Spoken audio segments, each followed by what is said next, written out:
माननीय अध्यक्ष जी, शोर शराबा कर इतने बड़े वाकया को छिपाया नहीं जा सकता। विपक्ष के नेताजी ने कैटेगोरिकली कहा है कि जो अपने आप को हिंदू कहते हैं वो हिंसा करते हैं। मैं फिर से रिपीट करना चाहता हूं, उनका वाक्य था जो अपने आप को हिंदू कहते हैं वो हिंसा की बात करते हैं, हिंसा करते हैं। मान्यवर, इस देश में शायद इनको मालूम नहीं है, करोड़ों लोग अपने आप को गर्व से हिंदू कहते हैं, गर्व से हिंदू कहते हैं। क्या वो सभी लोग हिंसा की बात करते हैं, हिंसा करते हैं? हिंसा की भावना को किसी धर्म के साथ जोड़ना और इस सदन में और संवैधानिक पद पर बैठे हुए व्यक्ति ने, मैं मानता हूं मान्यवर, उन्होंने इसकी माफी मांगनी चाहिए। मान्यवर, मैं उनको एक गुजारिश भी करना चाहता हूं कि इस्लाम में अभय मुद्रा, इस पर इस्लाम के विद्वानों का मत एक बार वो ले ले। गुरु नानक साहब की अभय मुद्रा पर SGPC का मत वो ले ले। और मान्यवर, अभय की बात तो इनको करने का कोई अधिकार नहीं है। आपातकाल में पूरे देश को इन्होंने भयभीत करा है, लाखों लोगों को जेल में डाला और आतंक, वैचारिक आतंक अगर कभी था, वैचारिक आतंक कभी था तो आपातकाल के वक्त था। और मान्यवर, दिल्ली में दिन दहाड़े हजारों सिख भाइयों का कत्लेआम उनके शासन में हुआ। आज वो भय की बात कर रहे हैं। मान्यवर, मेरा आपसे आग्रह है कि श्री राहुल गांधी, नेता प्रतिपक्ष, पहला भाषण होने के बावजूद माफी मांगनी चाहिए, न केवल सदन, पूरे देश की माफी मांगनी चाहिए।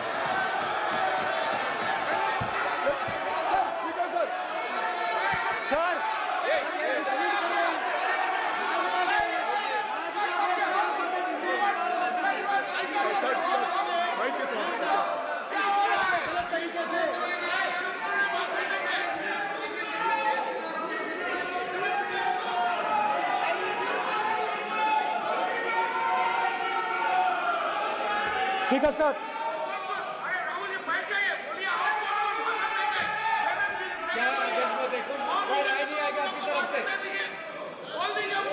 तो कल प्रधानमंत्री मोदी जी के समय भी सर आप ऐसे रहिए सर।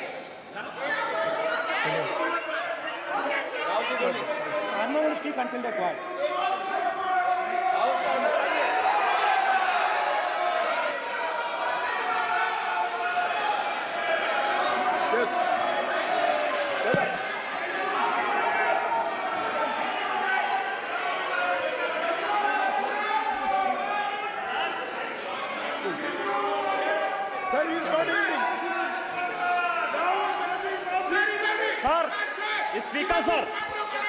स्पीकर सर, ये संविधान की बात कर रहे हैं सर, और इसी संविधान का आर्टिकल 25 कहता है कि किसी भी धर्म के ऊपर कोई भी व्यक्ति किसी को हिंसावादी करार नहीं दे सकता है।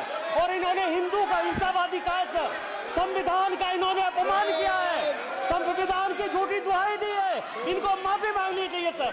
ये आर्टिकल 25 है सर संविधान का सर, इनको माफी मांगनी चाहिए। आर्टिकल 25 जो है संविधान, और ये देश संविधान से चलता है, ये पार्लियामेंट संविधान से चलता है सर। इनको माफी मांगनी चाहिए सर। ये संविधान से ऊपर नहीं है सर, कांग्रेस संविधान से ऊपर नहीं है। आर्टिकल 25, कल्याण बनर्जी बताए आर्टिकल 25 क्या था? आप उनको बताइए बात के लिए। आप लोग का है क्या? आप लोग का है? आप लोग का जमीन समझते हो? पार्लियामेंट का आप लोग का जमींदारी है क्या? जमींदारी बिठा दिए।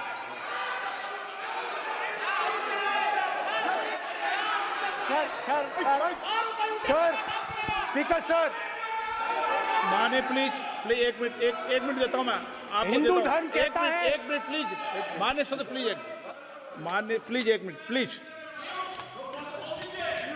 माननीय सदस्यगण, ये सदन की एक मिनट मैं दूंगा, अलाउ करूंगा आपको। माननीय सदस्यगण, इस सदन की एक गरिमा रही है और हमें संवाद चर्चा करते समय इस सदन की गरिमा को रखना चाहिए और ऐसी कोई भी आपत्तिजनक बात जो पूरे समाज के पर विषय हो, कम से कम प्रतिपक्ष के नेता को बोलते समय ध्यान रखना चाहिए। मैं इसको सीरियस तरीके से देखूंगा।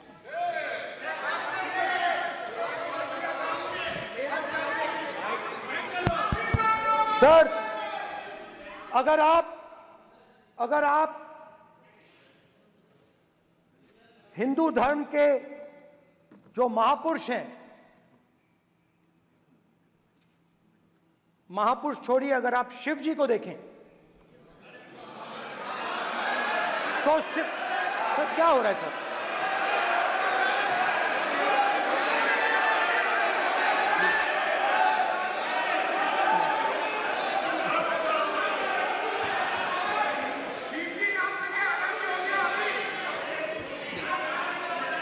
अगर आप शिव जी को देखें तो उनकी इमेज से आपको पता लगता है कि हिंदू डर नहीं फैला सकता, हिंदू हिंसा नहीं फैला सकता, हिंदू नफरत नहीं फैला सकता। और बीजेपी 24 घंटा नफरत, हिंसा, नफरत, हिंसा, नफरत, हिंसा। स्पीकर सर, कहां तक इन्होंने डर फैला दिया है?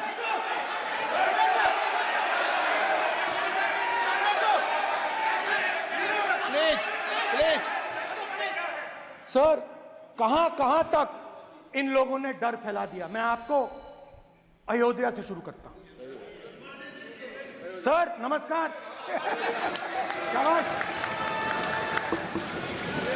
अयोध्या ने आपको मैसेज भेजा, अयोध्या ने राम भगवान।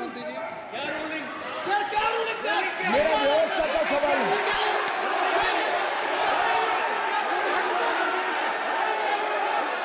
इस सदन के नियमों की पुस्तिका, इससे कुछ सदस्यों को क्या मुक्ति दे दी गई है? आपके गाइडेंस के बाद भी बार बार तस्वीर बताना, पूरे बीजेपी को हिंसा कर रही है ऐसे कहना, खड़े होकर एक दूसरे के बीच में हस्तधून करना, सारे नियम इनको लागू नहीं होते हैं। नियम मालूम नहीं है तो ट्यूशन रख ले साहब। सदन इस तरह से नहीं चल सकता है।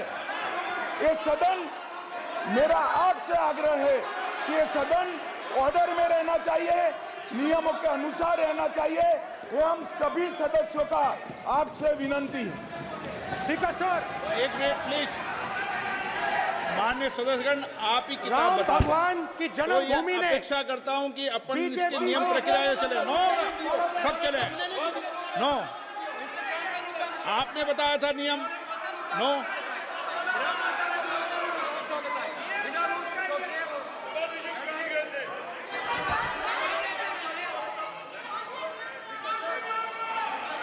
माइक दीजिए सर। हाँ सर, मेरा सवाल है सर, इस माइक का कंट्रोलर किसके हाथ में? प्लीज बैठिए बैठिए सर ये ऑफ होता है, प्लीज बीच में माने ऑफ हो बैठिए जाता है। प्लीज।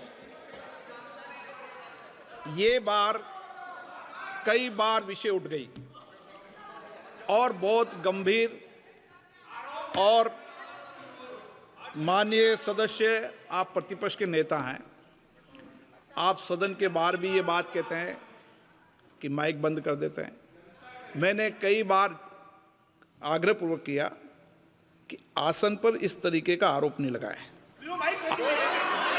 नो प्लीज बात सुनिए। आसन पर सभी दल के प्लीज आसन पर सभी दल के लोग बैठते हैं और सभी दल के लोग सभापति तालिका पे हैं और सब जानते हैं कि एक व्यवस्था होती है, जिस भी माननीय सदस्यों को आग्रह किया जाता है बोलने का वो बोला जाता है और जिसको आग्रह नहीं किया जाता उसका माइक चालू नहीं होता। आप बोलने के लिए खड़े, आपका माइक कभी बंद नहीं हुआ, कभी बंद नहीं हुआ। आप अगर आसन में जो भी विराज रहे हैं वो अगर आपका नाम नहीं पुकारते हैं तब माइक चालू नहीं होता। ये व्यवस्था हमेशा इस सदन की रही है, पुराने में भी और नए में भी। कभी आसन पे व्यक्ति पर माइक का कंट्रोल नहीं होता। दूसरा, माननीय प्रतिपक्ष के आप नेता हैं और आपसे ये अपेक्षा की जाती है कि आप लोकसभा की प्रक्रिया का संचार नियम का पालन करें, संविधान की जो व्यवस्थाएं दे रखी है उसकी पालन करें और सदन में बोलते समय किसी भी धर्म को के ऊपर ऐसा आक्षेप नहीं करें जिससे पूरे देश के अंदर विषय पैदा हो। ये आपसे अपेक्षा की जाती है। सर, मैं बिल्कुल आपकी रिस्पेक्ट करता हूं स्पीकर सर, मगर मेरे भाषण के बीच में सच्चाई ये है कि माइक ऑफ हो जाता है। मैं क्या करूं, हो जाता है वो। अब आपने देखा मैंने अयोध्या शब्द यूज किया और माइक ऑफ हो गया। नो, अरे ये प्रधानमंत्री मोदी जी के टाइम में आधा आधा पैरा आएगा क्या? तो अयोध्या ने राम भगवान की जन्मभूमि, प्लीज ब्रदर, राम भगवान की जन्मभूमि ने बीजेपी को मैसेज दिया और ये आपके सामने मैसेज बैठे हुए हैं। मैंने इनसे पूछा, कल कॉफी पी, इनसे मैंने पूछा बताइए ये हुआ क्या? बीजेपी ने राम मंदिर का इनॉग्रेशन किया, राम मंदिर का इनॉग्रेशन किया। अरे भाई आप हार गए, उसको सहन करिए। नाम बोलने की कोई जरूरत नहीं है, मैं भाषण दे रहा हूं, आप नहीं दे रहे हो।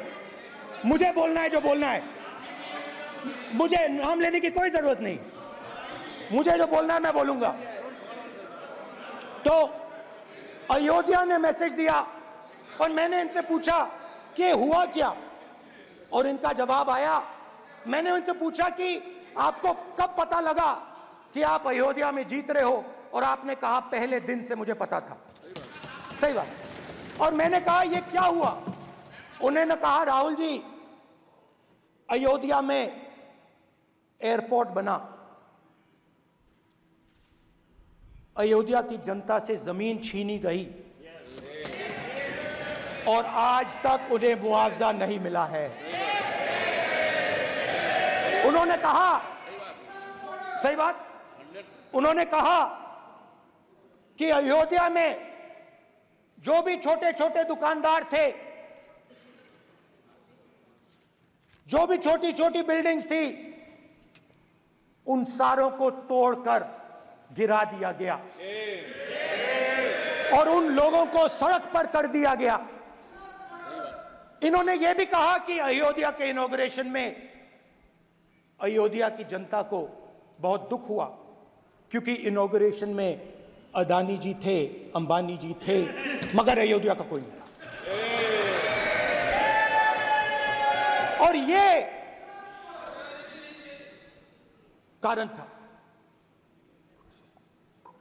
था कि अयोध्या की जनता में, उनके दिल में नरेंद्र मोदी जी ने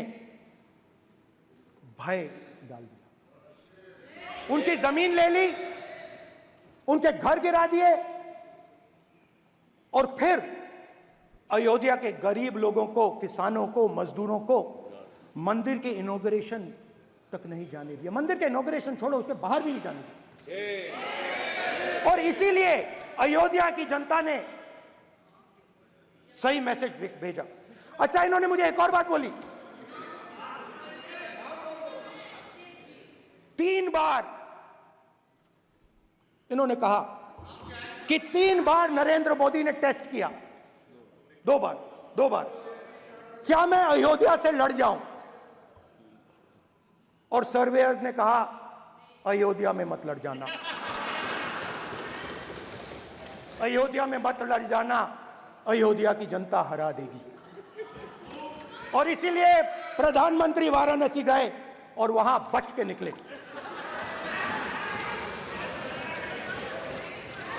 तो अयोध्या की जनता को डराया, पूरे देश को डरा दिया। मैं आपको बताता हूं, आज सुबह में आया, राजनाथ सिंह जी ने मुस्कुरा के मुझे नमस्ते की, और मोदी जी बैठे हैं, मुस्कुराहट नहीं, सीरियस, नमस्ते भी नहीं करते, कहीं मोदी जी ना देख लें, प्रॉब्लम हो जाएगी। वही कहानी गडकरी जी की है, सच्चाई है। अरे भाई, अयोध्या की जनता को छोड़ो, ये तो बीजेपी वालों को डराते हैं।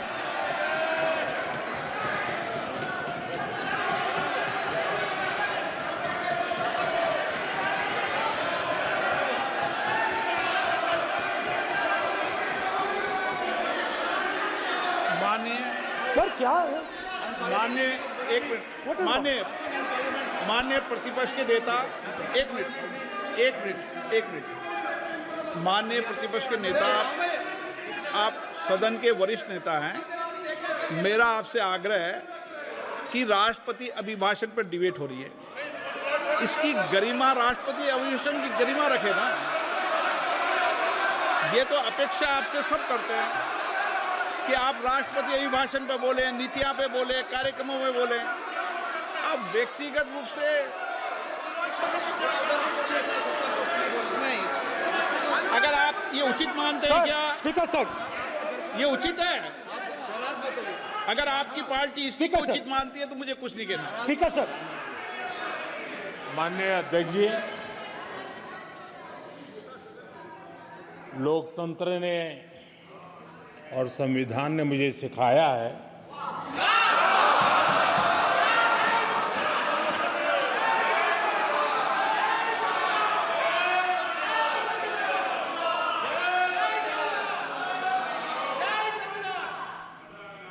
कि मुझे विपक्ष के नेता को गंभीरता से लेना चाहिए।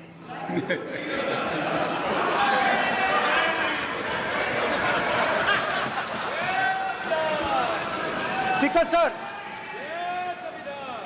सर, आपने कहा कि डिबेट प्रेसिडेंट्स एड्रेस पे होनी चाहिए।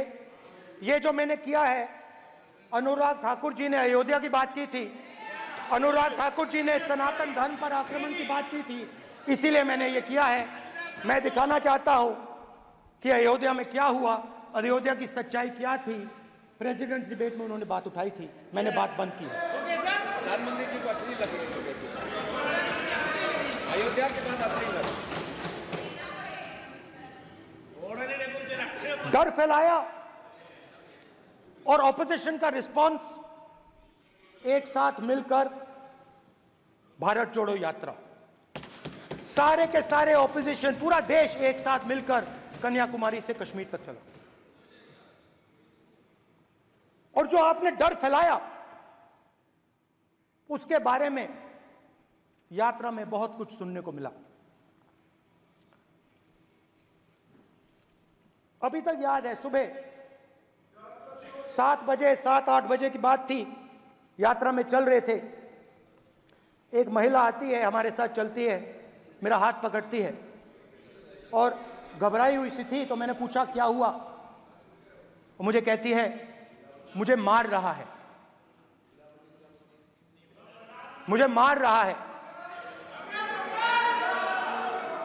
मैंने पूछा कौन मार रहा है,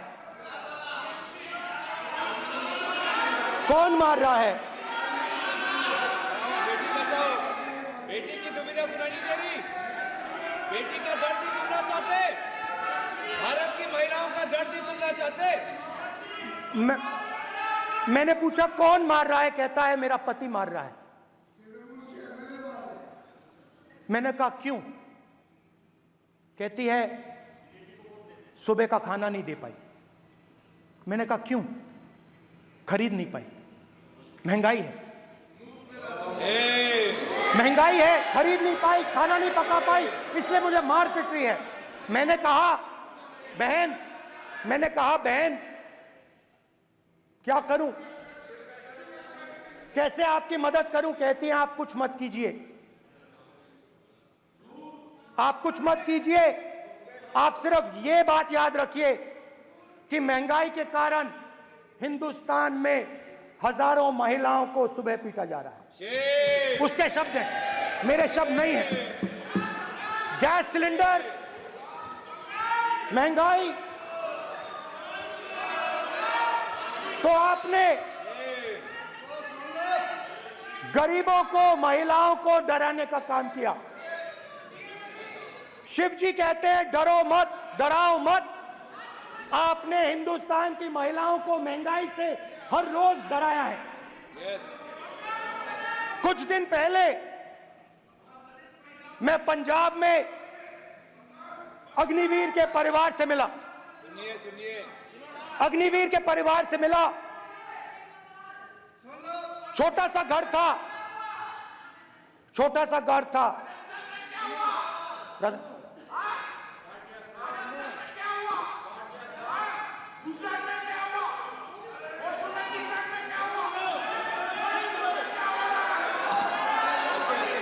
ठीक है सर,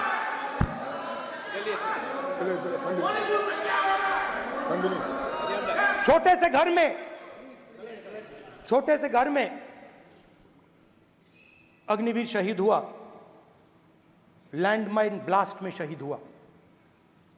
मैं उसे शहीद कह रहा हूं, मगर हिंदुस्तान की सरकार उसे शहीद नहीं कहती है। नरेंद्र मोदी उसे शहीद नहीं कहते हैं, नरेंद्र मोदी उसे अग्निवीर कहते हैं। उस घर को पेंशन नहीं मिलेगी, उस घर को कॉम्पनसेशन नहीं मिलेगी, शहीद का दर्जा नहीं मिलेगा। और बेचारे बैठे हुए थे, 3 बहनें थी, एक साथ बैठी हुई थी, रो रही थी। आम जवान को पेंशन मिलेगी, जरूर दुख होगा, मगर हिंदुस्तान की सरकार आम जवान की मदद करेगी।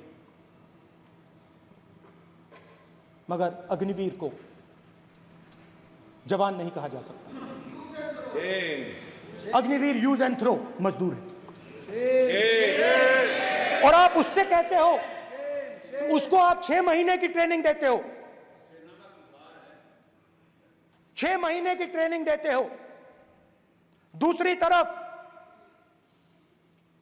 चाइना के जवान को 5 साल की ट्रेनिंग मिलती है, राइफल लेकर उसके सामने खड़ा कर देते हो, उसके दिल में भय पैदा करते हो। एक जवान और दूसरे जवान के बीच में फूट डालते हो कि एक को पेंशन मिलेगी, एक को शहीद का दर्जा मिलेगा, दूसरे को नहीं मिलेगा। और फिर अपने आप को देशभक्त कहते हो। ये कैसे देशभक्त हैं?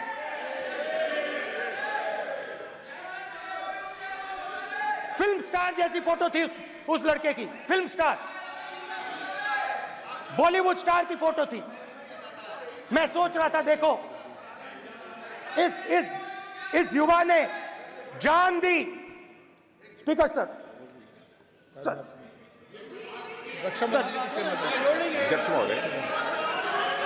अध्यक्ष महोदय, एक आदमी सब पर भारी।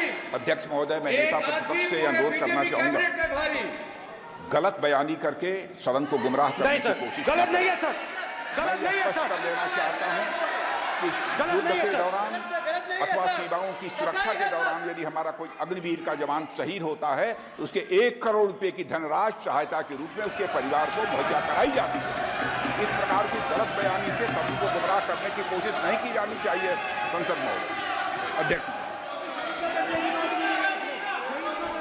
स्पीकर सर देखिए, स्पीकर सर देखिए, राजनाथ सिंह जी की एक राय है, मेरी एक राय है। सच्चाई अग्निवीरों को मालूम है, हमें बोलने की जरूरत नहीं है। अग्निवीर को किस चीज का सामना करना पड़ता है, शहीद का दर्जा मिलता है या नहीं मिलता है, कॉम्पनसेशन मिलता है नहीं मिलता है, पेंशन मिलती है नहीं मिलती है, वो उसको मालूम है। पॉइंट ऑफ ऑर्डर है मान्यवर। अब सदन के सामने 2 स्टेटमेंट हुए।